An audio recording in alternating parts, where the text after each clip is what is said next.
Hello दोस्तों, आपका study point में स्वागत है। आज हम अपनी पहली क्लास में इतिहास से संबंधित कुछ शब्दावलियों के बारे में आपको बताते हैं। इससे पहले हम जान लेते हैं कि इतिहास है क्या। जैसा कि हम जानते हैं कि अतीत काल में घटित घटनाओं को जानकारी देने वाले शास्त्र को हम इतिहास कहते हैं। इतिहास पढ़ने के क्या फ़ायदे हैं, क्यों इतिहास पढ़ना चाहिए, इसके बारे में भी हम जान लेते हैं। जैसा कि हम जानते हैं कि हमारे द्वारा प्राचीन काल में, पुराने समय में, मध्यकालीन समय में भी बहुत सारी गलतियाँ की गई हैं, जिसका हमें बहुत ही बुरे समय का सामना करना पड़ा। प्रधानमंत्री नेहरू के शासनकाल में जब चाइना ने भारत पर अटैक किया तो नेहरू जी का कहना था कि इंडिया चाइना के बीच जो शांति समझौता हुआ है, इसके अलावा हमारे उत्तर में हिमालय की पहाड़ी है, जिस पर चढ़कर भारत पर आक्रमण करना संभव नहीं है। लेकिन चाइना ने ऐसा किया और नेहरू जी का भ्रम टूटा। तो हम ये देखते हैं कि इससे जो है कि हम जो गलतियां कर चुके हैं, इतिहास के द्वारा सीखते हैं कि दोबारा इस प्रकार की गलतियां ना हो। ये हमें इतिहास को पढ़ने से फ़ायदा मिलता है। बहुत सारे इसके एग्जाम्पल हो सकते हैं कि बहुत सारी घटनाएं जो हमारे इतिहास में घटी हैं, उससे हम सीख लें। और हानि की बात करते हैं तो इसे किसी भी विषय को पढ़ने से कोई आपको हानि नहीं होती। संस्कृत क्या है?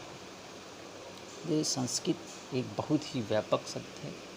संस्कृत किसी भी राष्ट्र या समाज के व्यक्तित्व का सूचक है। राष्ट्र की अस्मिता। संस्कृत में जीवन, मूल्य, धर्म, दर्शन, कला, साहित्य,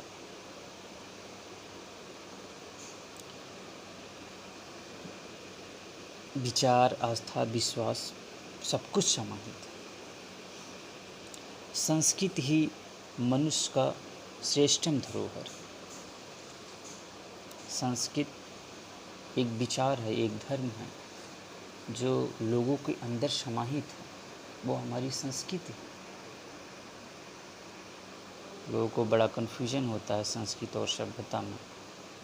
जो हमारे धर्म हैं, जो हमारे विचार हैं, जो दर्शन है, कला है हमारी प्राचीन काल की, जो हमारे पूर्वजों ने हमें दिया है, वो हमारे अंदर समाहित है, वो संस्कृति है।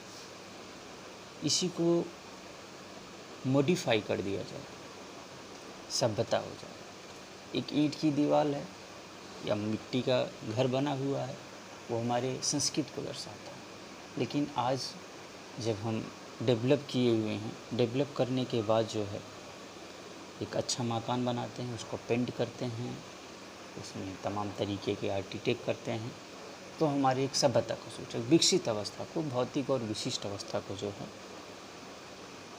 सभ्यता कहते हैं। लेकिन उसमें संस्कृत के तत्व जो हैं मौजूद होते हैं। एक दीवार पे टंगी हुई कोट, उसके ऊपर लगा हुआ पेन, वो कोट आपकी संस्कृति को दर्शाता है। लेकिन जो पेन लगा होगा वो आपकी सभ्यता का, विकसित अवस्था की आपकी सभ्यता को दर्शाता है।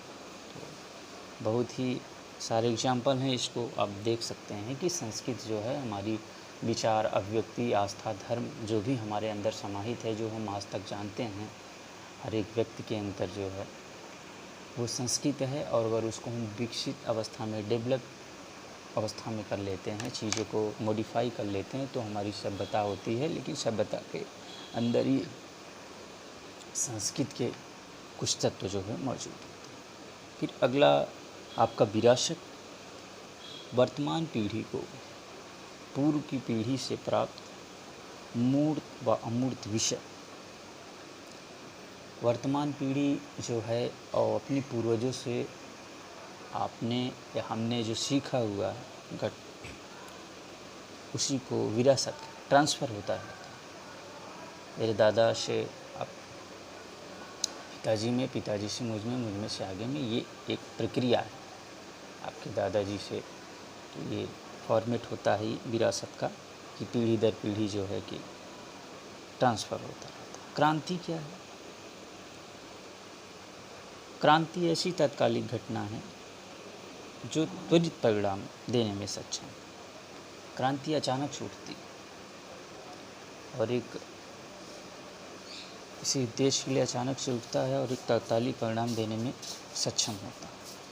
आंदोलन जब किसी वांछित लक्ष्य को प्राप्त करने के लिए किया जाने वाला सतत प्रयास, मतलब एक टारगेट फिक्स कर दिया जाए, उसको प्राप्त करने के लिए जो प्रयास किए जाए वो आंदोलन हो जाता है।